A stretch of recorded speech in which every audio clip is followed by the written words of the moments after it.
Après 30 ans passés à étudier la psychologie féminine, je n'ai toujours pas trouvé de réponse à la grande question, que veulent-elles au juste? Celui qui aime, devient humble. Ceux qui aiment ont, pour ainsi dire, mis de côté une partie de leur narcissisme. On ne devient pas pervers, on le demeure. Le bonheur est un rêve d'enfant, réalisé dans l'âge adulte.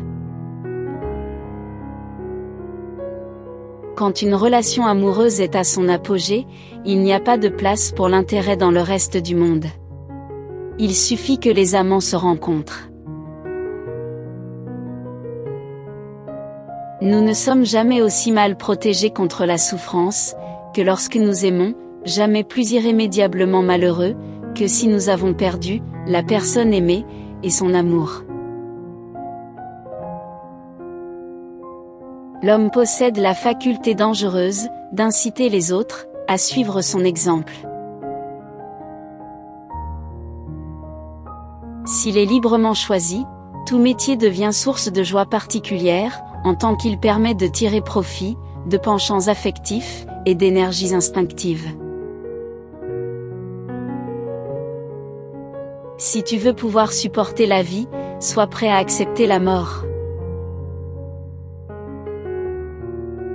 Ce qui caractérise toutes les perversions, c'est qu'elles méconnaissent le but essentiel de la sexualité, c'est-à-dire la procréation.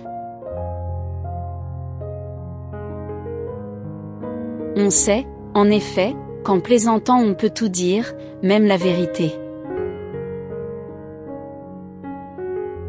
Le pire égoïste, est celui à qui, il n'est jamais venu à l'esprit, qu'il pourrait en être un.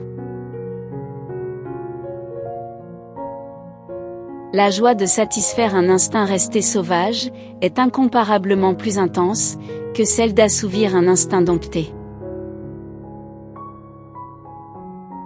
Une fête est un excès permis, voire ordonné. Quand on m'attaque, je peux me défendre, mais devant les louanges, je suis sans défense.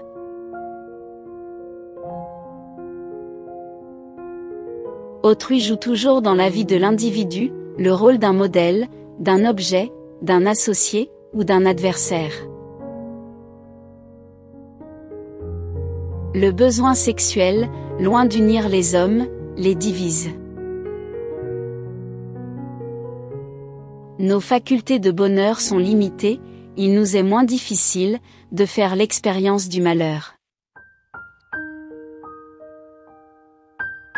La question du but de la vie humaine, a été posée d'innombrables fois, elle n'a jamais encore reçu de réponse satisfaisante.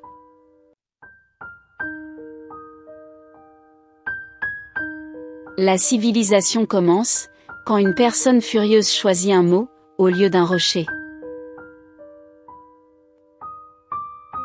Au fond, personne ne croit à sa propre mort, et dans son inconscient, chacun est persuadé de son immortalité. Aucun mortel ne peut garder un secret. Si les lèvres restent silencieuses, ce sont les doigts qui parlent. La trahison suinte par tous les pores de sa peau.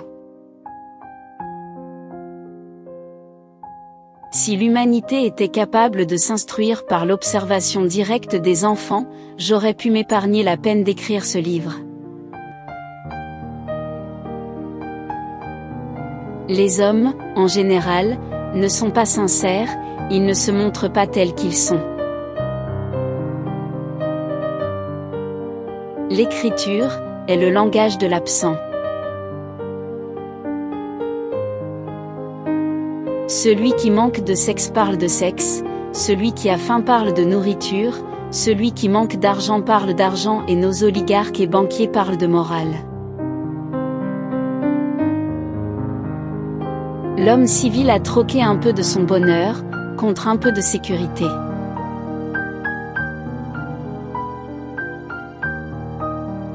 Le manque de sexe, mène à l'amplification, de la valeur du sexe.